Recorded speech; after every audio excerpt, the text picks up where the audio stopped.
नमस्कार दोस्तों, मेरा नाम है विमल सिंह। बालाजी स्टडी अड्डा में आप सभी का स्वागत है। सुपर डेट को लेकर के या उत्तर प्रदेश प्राथमिक शिक्षक भर्ती को लेकर साइंस का हम लगातार टॉपिक वाइज करा रहे थे, उस पर बेस्ड क्वेश्चन भी करा चुके हैं। अब हम एक साथ सारे प्रश्न आपको करा रहे हैं। तो इससे पहले पार्ट नंबर 1 देखा था, जहां पर 1 से 70 तक क्वेश्चन देखे थे। पिछला वीडियो आपने नहीं देखा, साइड में बटन वीडियो मिल जाएगा। ये 350 प्रश्न जो है, 350 उतने प्रश्नों के लेकर के ये सीरीज करा रहे हैं। तो अब ये हमारा सेकंड पार्ट होगा, 71 से 140 तक, यानी अगले 70 प्रश्न इसमें हम प्रैक्टिस करेंगे। तो चलिए स्टार्ट करते हैं प्रश्न नंबर 71 से। और प्लेलिस्ट में जाएंगे तो आपको बाकी सभी चीज़ें देखने को मिल जाएंगी, हैंड रिटन नोट्स और बाकी क्वेश्चन वगैरह।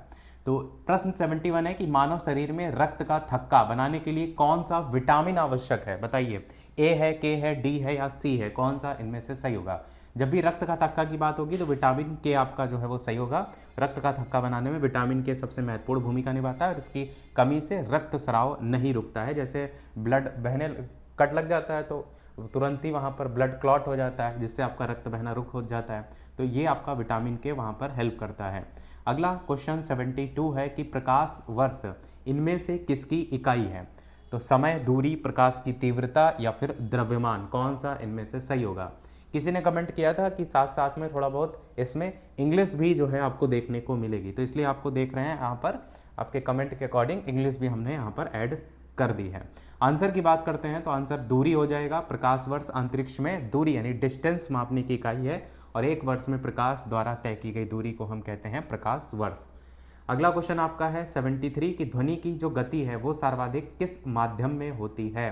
निर्वात, गैस, द्रव या फिर ठोस? कौन सा इनमें से सही होगा? तो सबसे ज़्यादा गति जो होती है वो आपका ऑप्शन नंबर डी यानी ठोस में होती है। ध्वनि तरंगों को यात्रा करने के लिए माध्यम की आवश्यकता होती है और इनके कणों की निकटता के कारण ठोस यानी सॉलिड माध्यम में ध्वनि की गति सर्वाधिक होती है। अगला क्वेश्चन है कि इनमें से कौन सी गैस है जो कि ग्रीन हाउस प्रभाव इसके लिए सर्वाधिक उत्तरदायी है? ऑक्सीजन, नाइट्रोजन, कार्बन डाइऑक्साइड या हाइड्रोजन? ट्रिक कई बार बता चुके हैं ग्रीन हाउस गैसेस को लेकर, मीना का जलवा ग्रीन हाउस गैसेस करके। तो यहाँ पर कौन सा सही होगा? ऑप्शन हो जाएगा कार्बन डाइऑक्साइड। मीना का जो का होता है ना ट्रिक में, का सही होता है कार्बन डाइऑक्साइड। तो ये गैस पृथ्वी से परावर्तित होने वाली ऊष्मा को सोख लेती है और इससे ग्रीन हाउस प्रभाव जो है आपका उत्पन्न होता है। तो यही आपका ऑप्शन यहाँ पर सही हो जाएगा। अगला क्वेश्चन 75 है कि विद्युत धारा को मापने के लिए किस उपकरण का उपयोग किया जाता है? बताइए, वोल्ट मीटर है, अमीटर है, गैल्वेनोमीटर है, लैक्टोमीटर है? कौन सा सही होगा?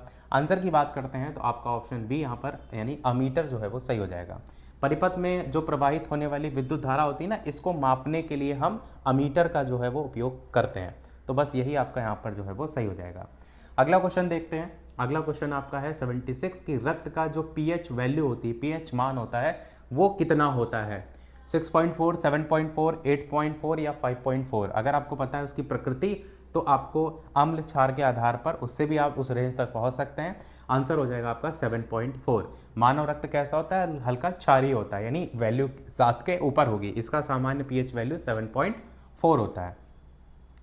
77 क्वेश्चन है कि पौधों में जो प्रकाश संश्लेषण होता है ना, इसके दौरान कौन सी गैस मुक्त होती है? कार्बन डाइऑक्साइड, ऑक्सीजन, नाइट्रोजन या मीथेन? प्रकाश संश्लेषण के दौरान गैस आपका मुक्त होती है ऑक्सीजन। प्रकाश संश्लेषण की प्रक्रिया में कार्बन डाइऑक्साइड ग्रहण करते हैं और ऑक्सीजन जो होता है उसको उपोत्पाद के रूप में जो है वो मुक्त करते हैं। अगला क्वेश्चन है 78 कि निम्नलिखित में से किसे कोशिका का ऊर्जा ग्रह कहा जाता है? राइबोसोम, माइट्रोकॉन्ड्रिया, लाइसोसोम या गोल्जी का है? कौन सा सही होगा? तो कोशिका का ऊर्जा ग्रह कहते हैं हम माइट्रोकॉन्ड्रिया को। कोशिकीय श्वसन और एटीपी के निर्माण के कारण माइट्रोकॉन्ड्रिया को कहते हैं कोशिका का ऊर्जा ग्रह। तो ये आपका ऑप्शन यहाँ पर सही हो जाएगा।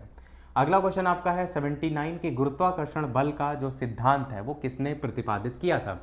अल्बर्ट आइंस्टीन या आइजैक न्यूटन या गैलीलियो या फिर कॉपरनिकस? कौन सा सही होगा? तो गुरुत्वाकर्षण बल का सिद्धांत दिया था आइजैक न्यूटन ने।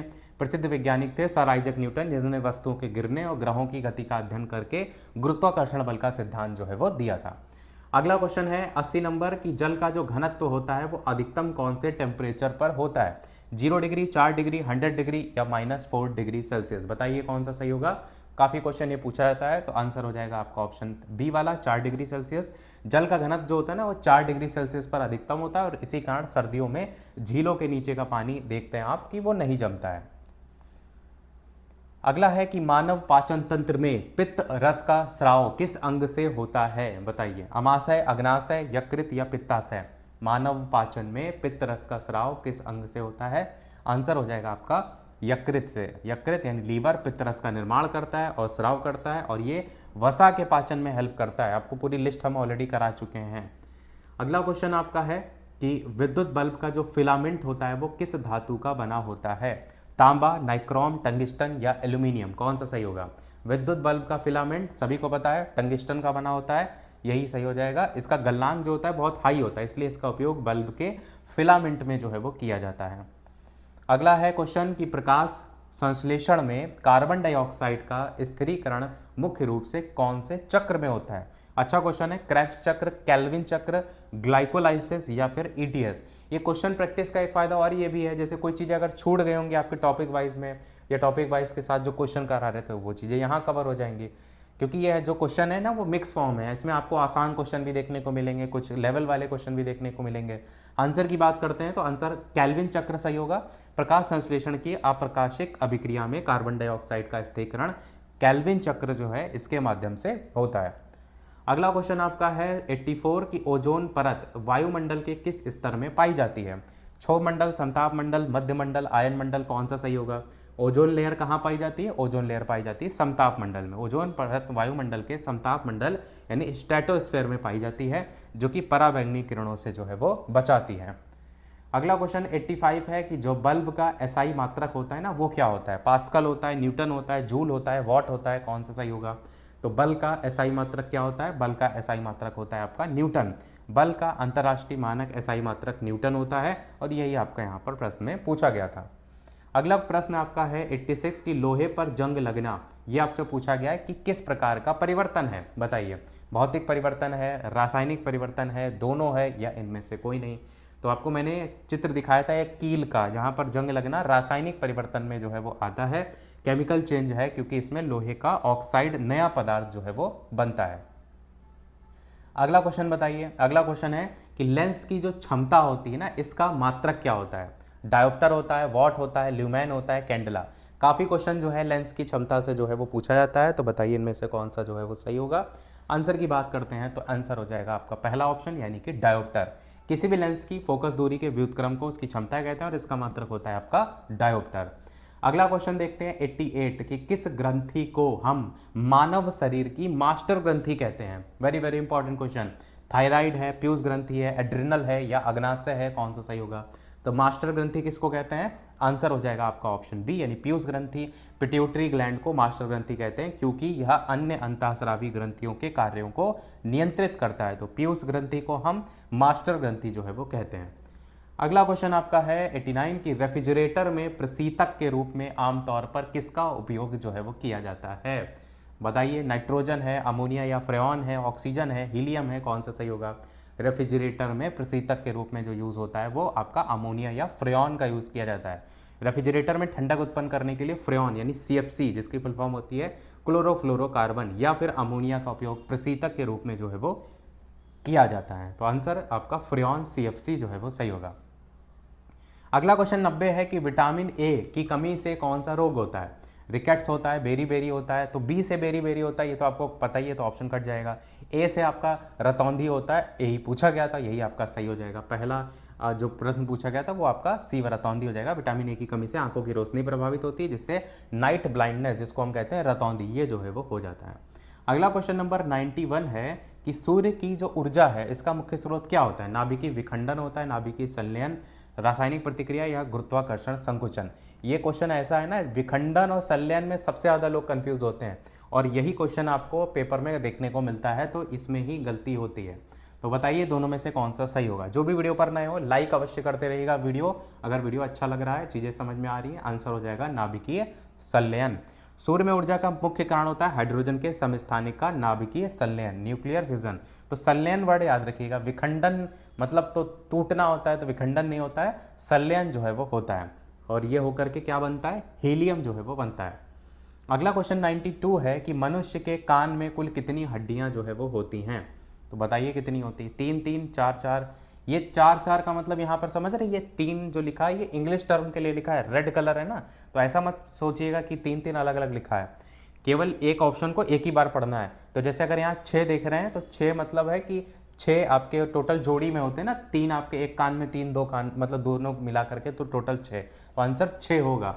तो आप कहेंगे कि मनुष्य के दोनों कानों में मिलाकर कुल 6 हड्डियां होती, प्रत्येक में 3 होती। कौन कौन सी होती है? मैलियस होती है, इनकस होती है और स्टेपीज होती है। स्टेपीज ही है जो सबसे छोटी हड्डी होती है। अगला क्वेश्चन 93 है कि मलेरिया रोग किस परजीवी के कारण होता है? प्लाज्मोडियम या फिर ट्रिपैनोसोमा या फिर लीशमैनिया या फिर एंट अमीबा? बताइए, बढ़िया क्वेश्चन।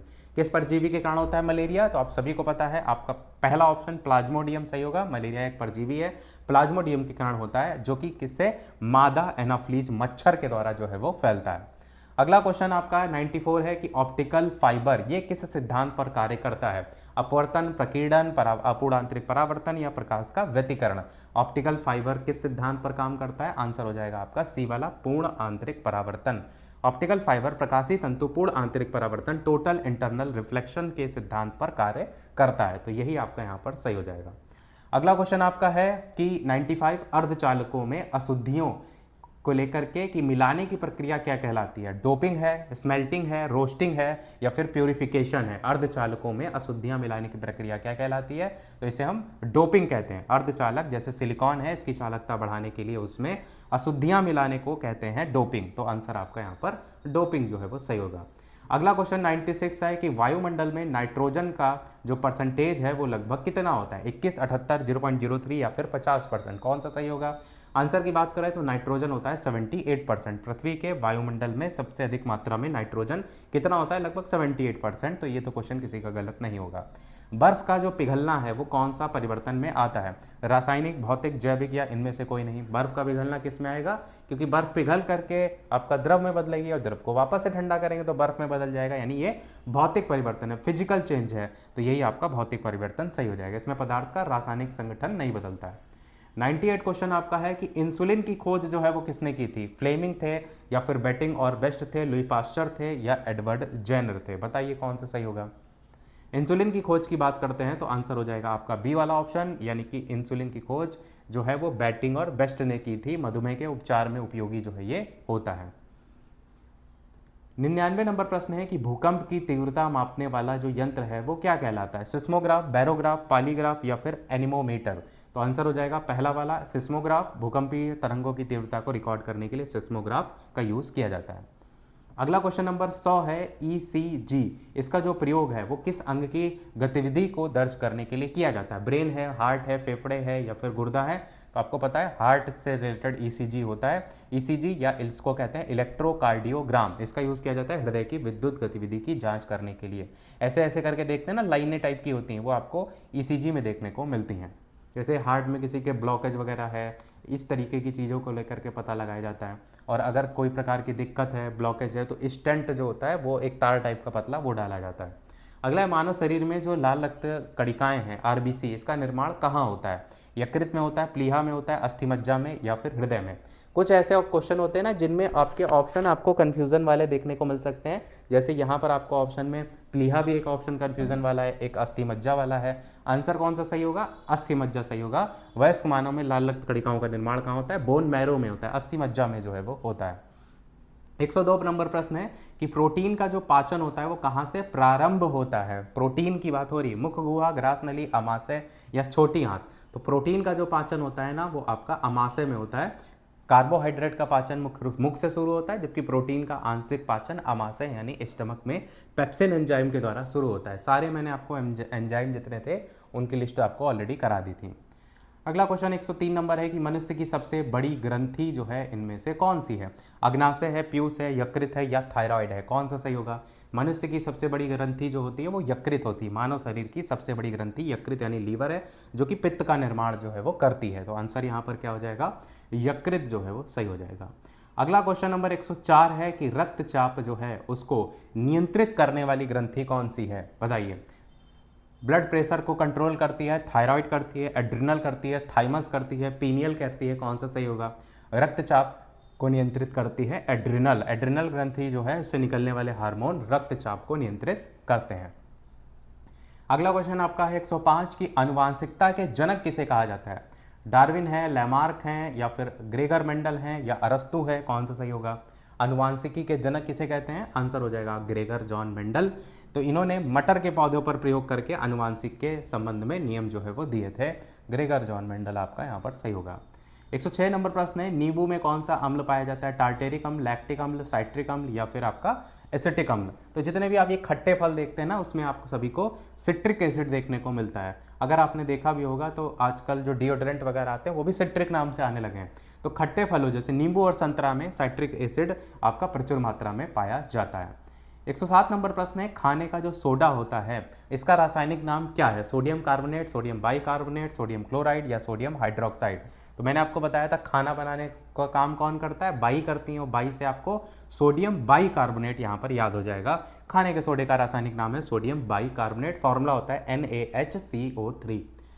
108 नंबर क्वेश्चन है, इनमें से कौन सा बहुलक है जो कि बुलेट प्रूफ जैकेट बनाने में उपयोग किया जाता है? बैकेलाइट है, पॉलीएमाइड यानी केवलर है, टेफ्लॉन है या फिर पॉलीयूरेथेन है। बहुलक से क्वेश्चन भी आपने देखा था, यूपी टेट में पहुंचे गए थे। तो कौन सा सही हो जाएगा इनमें से? बुलेट प्रूफ जैकेट बनाने में यूज किया जाता है पॉलीएमाइड केवलर। बुलेट प्रूफ सामग्री बनाने के लिए केवलर नामक पॉलीएमाइड जो है इस बहुलक का यूज़ किया जाता है, जो अत्यधिक मजबूत होता है। इतना मजबूत होता है कि आप सोचिए एक बुलेट जो है उसकी स्पीड को जो है वो रोक पा रहा है। अगला क्वेश्चन 109 नंबर है, पीतल जो है वो किन धातुओं का मिश्र धातु होता है? ये तो गलत बिल्कुल नहीं करेंगे। एक ट्रिक से आपको मैंने पिताजी बताया था ना कि पीतल के बर्तन आपके पिताजी लेकर के आए, तो पिताजी, तो पी ये हो गया, ता ये हो गया, जा ये हो गया, तो पिताजी में तांबा और जस्ता वाला बी ऑप्शन सही हो जाएगा। और अलग से भी शॉर्ट्स में जाएंगे तो आपको ट्रिक मिल जाएगी। बाकियों की भी हमने जो मिश्र धातु उनकी ट्रिक ऑलरेडी आपको कराई थी। अगला है, सबसे कठोर प्राकृतिक पदार्थ कौन सा है? सोना, लोहा, हीरा या प्लेटिनम। तो आपका हीरा हो जाएगा। कार्बन का अपर रूप हीरा है, प्रकृति में पाया जाने वाला सबसे कठोर पदार्थ। 111 प्रश्न है, अंतरिक्ष यात्री को आकाश का जो रंग होता है वो कैसा दिखाई देता है?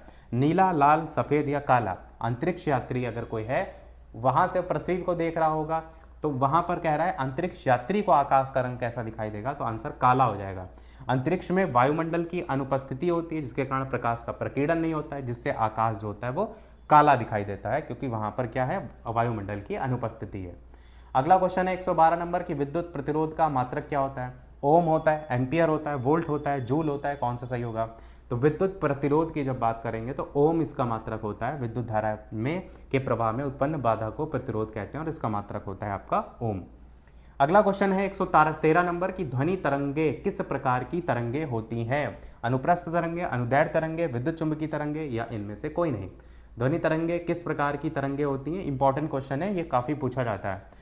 आंसर की बात करते हैं तो आंसर हो जाएगा बी वाला, अनुदैर्घ्य तरंगे। ध्वनि तरंगे माध्यम के कणों के समानांतर चलती हैं, इसलिए कहते हैं इन्हें हम अनुदैर्घ्य तरंगे, जिसे हम कहते हैं लॉन्गिट्यूडनल वेव्स। तो बस इतना आपको पता होना चाहिए कि ये अनुदैर्घ्य तरंगे कहलाती हैं ध्वनि तरंगे, और ये कणों के समानांतर जो है वो चलती हैं, क्योंकि उसमें जब बात होती है आप अनुप्रस्थ तरंगों की तो वो आपकी लंबवत चलती हैं। अगला क्वेश्चन आपका है कि कार्य करने की दर को क्या कहते हैं? बताइए। सिंपल सा क्वेश्चन है। देखिए कई क्वेश्चन ऐसे हैं जो आपको देखने में बहुत कठिन लग सकते हैं, पर उनका जो लेवल है वो आप ऑप्शन से आसानी से अंदाजा जो है वो लगा सकते हैं। आंसर की बात करते हैं तो कार्य करने की दर को हम कहते हैं हमारा शक्ति। भौतिकी में कार्य करने की दर या ऊर्जा रूपांतरण की दर को हम शक्ति कहते हैं, पावर कहते हैं। अगला क्वेश्चन नंबर 115 है कि लेंस का जो नियम है वो किसके संरक्षण के नियम पर आधारित है? द्रव्यमान है, संवेग है, ऊर्जा है या फिर आपका आवेश है। लेंस का नियम किसके संरक्षण के नियम पर बेस्ड है? तो ऊर्जा आपका सही होगा। लेंस का नियम विद्युत चुंबकीय प्रेरण में ऊर्जा संरक्षण के सिद्धांत का पालन करता है। अगला क्वेश्चन आपका 116 नंबर की, पारिस्थितिक तंत्र में लिंडमैन का जो 10% का नियम था वो किससे संबंधित था? ऊर्जा के स्थानांतरण से था, कार्बन चक्र से था, जल चक्र से था या फिर जनसंख्या वृद्धि से? इसमें देखिए क्वेश्चन ये भी बन जाता है कि 10% ऊर्जा का नियम दिया किसने? तो लिंडमैन ने दिया। आंसर हो जाएगा आपका ऑप्शन पहला, ऊर्जा का स्थानांतरण। लिंडमैन के अनुसार एक पोषण स्तर से दूसरे पोषण स्तर में केवल 10% ऊर्जा का ही ट्रांसफर होता है। अगला क्वेश्चन है 117 नंबर की, चिपको आंदोलन के प्रमुख प्रणेता कौन है? मेधा पाटकर, सुंदरलाल बहुगुणा, बाबा आमटे या विनोबा भावे? आंसर बी वाला सुंदरलाल बहुगुणा सही हो जाएगा। उत्तराखंड में वनों की कटाई रोकने के लिए चिपको आंदोलन का नेतृत्व किया था आपका सुंदरलाल बहुगुणा जी के द्वारा। 118 क्वेश्चन है, भारत में प्रोजेक्ट टाइगर जो था वो किस वर्ष शुरू किया गया था? बताइए किस वर्ष आया था? 1971, 1973, 1980 या 1986? कौन सा सही होगा? तो आपको पता है प्रोजेक्ट टाइगर 1973 में आया था, बाघों के संरक्षण के लिए आया था, भारत सरकार लेकर के जो है ये आई थी। 119 प्रश्न है, क्योटो प्रोटोकॉल इसका जो मुख्य उद्देश्य था वो जो है वो क्या था? जल का संरक्षण था, ओजोन परत संरक्षण था, ग्रीन हाउस गैस उत्सर्जन कम करना था, या फिर वन्य जीव संरक्षण। तो क्योटो प्रोटोकॉल किससे संबंधित था? क्योटो प्रोटोकॉल था आपका ग्रीन हाउस गैस उत्सर्जन को कम करना। क्योटो प्रोटोकॉल एक अंतर्राष्ट्रीय संधि है जिसका उद्देश्य ग्लोबल वार्मिंग ग्रीन हाउस गैसों को कम करना है। और एक क्वेश्चन आपके लिए भी कि क्योटो प्रोटोकॉल आया किस सन में था, तो वो आप कमेंट में बताइएगा। 120 नंबर प्रश्न है कि भारत का राष्ट्रीय जलीय जीव कौन सा है? मगरमच्छ है, डॉल्फिन है, कछुआ है, या फिर व्हेल है? तो आपको पता है डॉल्फिन या गैंगेटिक जो आपका है यही आपका सही हो जाएगा, जो कि गंगा नदी में पाई जाने वाली गांगे डॉल्फिन जो है इसको भारत का राष्ट्रीय जलीय जीव घोषित किया गया है। अगला क्वेश्चन नंबर 121 है, रडार का आविष्कार जो है वो किसने किया था? रॉबर्ट वॉटसन वॉट ने, फ्लेमिंग ने, थॉमस एडिसन ने, या मार्कोनी ने? मार्कोनी तो मैंने आपको बताया रेडियो की खोज की थी, तो ये ऑप्शन कट गया। रडार की बात करें तो आपका पहला ऑप्शन रॉबर्ट वॉटसन वॉट हो जाएगा। इन्होंने रडार तकनीक का आविष्कार जो है वो किया था। 122 प्रश्न है कि हाइड्रोलिक ब्रेक ये किस सिद्धांत पर काम करते हैं? आर्किमिडीज का सिद्धांत, न्यूटन का नियम, पास्कल का नियम, या बॉयल का नियम? हाइड्रोलिक ब्रेक किस सिद्धांत पर काम करते हैं? आंसर हो जाएगा पास्कल का नियम।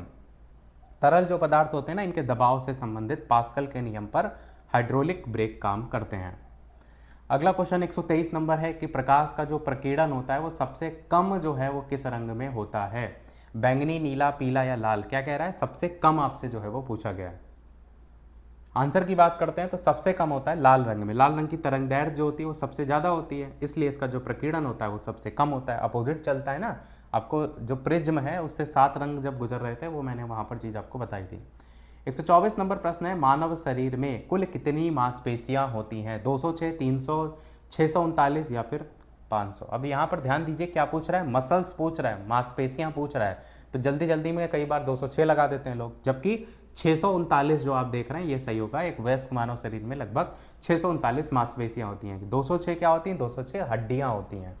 अगला क्वेश्चन आपका है 125 की रक्त को शुद्ध करने का कार्य कौन सा अंग जो है वो करता है? हृदय, फेफड़े, वृक्क, या यकृत? कौन सा सही होगा?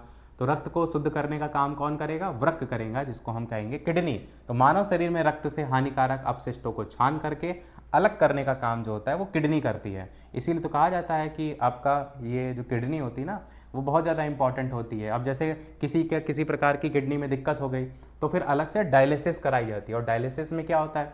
आप यही जो रक्त होता है इसी को तो छानते हैं, तो बस आपका किडनी जो है वो सही हो जाएगा।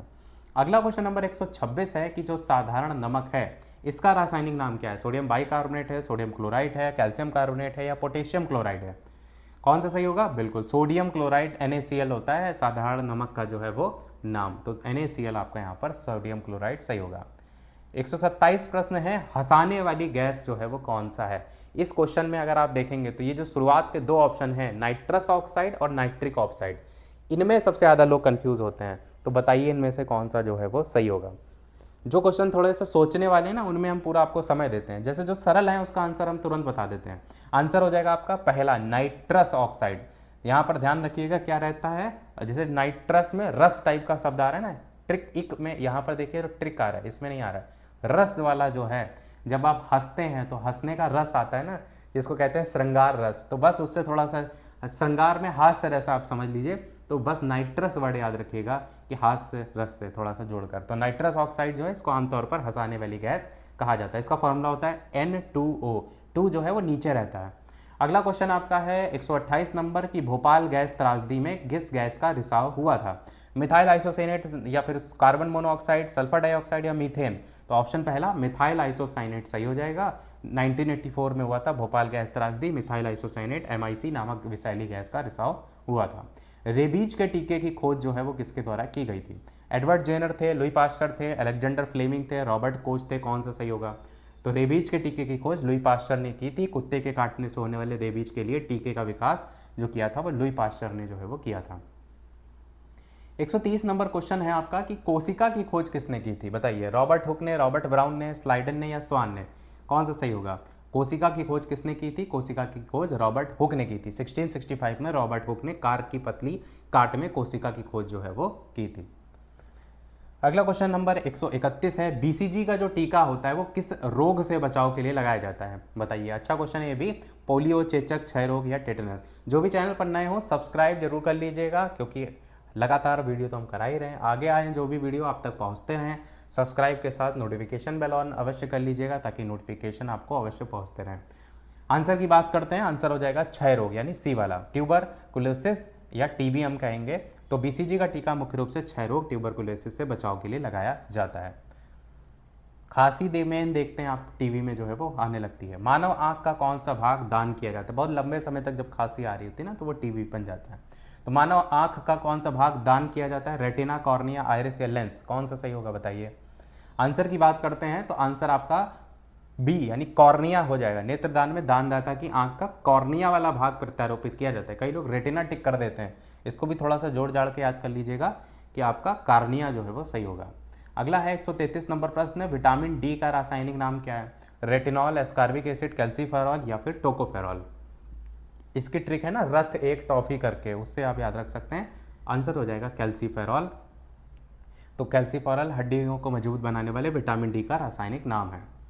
अगला है 134 नंबर क्वेश्चन कि वायुमंडल दाब मापने का यंत्र कौन सा है? बताइए। बैरोमीटर है, हाइग्रोमीटर है, मैनोमीटर है या एनीमोमीटर है? कौन सा सही होगा? आंसर की बात करते हैं तो बिल्कुल पहला ऑप्शन बैरोमीटर सही हो जाएगा। वायुमंडलीय दबाव को मापने के लिए बैरोमीटर का यूज जो है वो किया जाता है। 135 प्रश्न है, गाजर में मुख्य रूप से कौन सा विटामिन पाया जाता है? विटामिन ए, बी या सी या डी?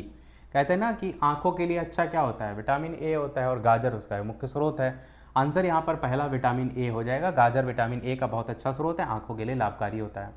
अगला 136 नंबर प्रश्न है कि बिजली के हीटर में किस तार का उपयोग किया जाता है?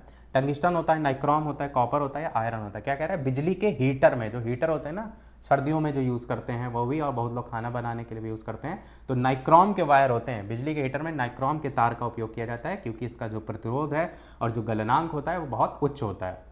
137 नंबर प्रश्न है, स्वस्थ मनुष्य के शरीर का जो सामान्य टेम्परेचर होता है वो कितना होता है? 37 या 98.6 या 37 डिग्री फ़ारेनहाइट? यहाँ डिग्री सेल्सियस या डिग्री फ़ारेनहाइट है या 100 डिग्री सेल्सियस? अब 100 डिग्री सेल्सियस तो नहीं हो सकता, आंसर हो जाएगा पहला 37 डिग्री सेल्सियस। एक स्वस्थ मनुष्य के शरीर का तापमान लगभग 37 डिग्री सेल्सियस, और यही वैल्यू अगर फ़ारेनहाइट में बात करें तो 98.6 डिग्री फ़ारेनहाइट। ये फ़ारेनहाइट जो लिखा था वो ये सेल्सियस लिखा था, 98.6 फ़ारेनहाइट जो है आपका, इस प्रकार से ध्यान रखना है। अगला 138 नंबर प्रश्न, पेनिसिलिन की खोज किसने की थी? Louis Pasteur, Alexander Fleming, Edward Jenner या फिर आपका हरगोविंद खुराना? अच्छा, आपने एक चीज़ देखी होगी, जब किसी का बुखार नापा जाता है तो आप देखते हैं फ़ारेनहाइट में तो वैल्यू होती है, तभी तो कहते हैं कि 100 डिग्री का बुखार आ रहा है। ये 37 वाला जो है, जो ये है 37 डिग्री सेल्सियस, ये थोड़ा नहीं 100 पहुँचता है, डिग्री सेल्सियस वैल्यू नहीं पहुँचती है। ये फ़ारेनहाइट वैल्यू कहते हैं भैया 104 डिग्री का बुखार आ रहा है, तो ये फ़ारेनहाइट में जो वैल्यू मापते हैं ना, वैसे नॉर्मल कितना होना चाहिए? 98.6 होना चाहिए। फिर जब ये मापते हैं किसी का 100 क्रॉस कर जाता है तो वो आपको क्लियर समझ में आ जाना चाहिए। तो पेनिसिलिन की खोज किसने की थी? Louis Pasteur, Alexander Fleming, Edward Jenner, Hargobind Khurana? Answer हो जाएगा आपका बी, अलेक्जेंडर फ्लेमिंग। बी वाला ऑप्शन यहाँ पर सही होगा। विश्व की पहली एंटीबायोटिक पेनिसिलिन की खोज अलेक्जेंडर फ्लेमिंग ने की थी। अगला क्वेश्चन 139 नंबर देखते हैं कि जल का क्वथनांक कितना होता है? बताइए। 0 डिग्री, 100 डिग्री, 50 डिग्री, 212? अब जैसे क्वथनांक नहीं समझ में आ रहा है, इंग्लिश टर्म देखिए क्या पूछ रहा है, बॉइलिंग पॉइंट पूछ रहा है, इससे आप समझ जाएंगे। बताइए कौन सा सही होगा। आंसर की बात करेंगे तो बॉइलिंग पॉइंट 100 डिग्री सेल्सियस होता है। समुद्र तल पर शुद्ध जल 100 डिग्री सेल्सियस जो तापमान है उस पर उबलने लगता है। 140 क्वेश्चन, ये है हमारा सेकंड लास्ट क्वेश्चन, क्योंकि इसके बाद वाला क्वेश्चन हम आपसे पूछेंगे। तो बताइए, मनुष्य के शरीर में कुल गुणसूत्रों की संख्या कितनी होती है? 23, 44, 46 या 48? जो भी टेलीग्राम चैनल से, फेसबुक ग्रुप से या फिर आपका व्हाट्सएप ग्रुप से नहीं जुड़े हैं, इसी वीडियो के डिस्क्रिप्शन में कमेंट में लिंक मिल जाएगी, वहाँ से जुड़ जाइएगा सभी लोग। आंसर की बात करते हैं इन सभी ऑप्शन में से, तो आंसर हो जाएगा आपका जो गुणसूत्र है वो 46 होते हैं। मानव शरीर की प्रत्येक कोशिका में 23 जोड़ी यानी 46 गुणसूत्र पाए जाते हैं। अब लास्ट वाला जो क्वेश्चन है वो आपसे, जैसे कि सभी वीडियो में एक क्वेश्चन हम आपसे पूछते हैं जिसका आंसर कमेंट में आपको बताना है। तो ये क्वेश्चन आपके लिए है कि जीन उत्परिवर्तन मुख्य रूप से निम्नलिखित में से आपको बताना है किसमें बदलाव के कारण होता है। पहला ऑप्शन है प्रोटीन के अनुक्रम में, दूसरा ऑप्शन है डीएनए के नाइट्रोजन बेस अनुक्रम में, तीसरा ऑप्शन है आरएनए के प्रकार में, और चौथा ऑप्शन है राइबोसोम की संरचना में। तो 141 का कौन सा सही होगा? अपना आंसर वीडियो के मेन कमेंट में बताइएगा। इसी के साथ ये प्रश्न हुए हमारे समाप्त। कम समय में ज़्यादा से ज़्यादा क्वेश्चन हुए जा रहे हैं, कुछ जो सरल हैं उसको स्पीड में लेकर के चल रहे हैं और कुछ जो कठिन है उनको लेकर के साथ में हम बताते चल रहे हैं। तो अभी इसका जो पार्ट है वो लगभग 3 पार्ट और आएंगे, क्योंकि 350 क्वेश्चन है, तो अब तक आपके 140 जो है वो हो गए हैं। 70-70 करके क्वेश्चन हम आपको करा रहे हैं। बाकी ये जो पीडीएफ आप देख रहे हैं, इसके लिए लाइक का टारगेट वही आपका 1000 लाइक का वीडियो का टारगेट है। जैसे ही इस वीडियो पर 1000 लाइक कंप्लीट होंगे, पीडीएफ भेज देंगे हम आपको टेलीग्राम चैनल पर, इसलिए वीडियो को ज़्यादा से ज़्यादा लाइक कर दीजिएगा।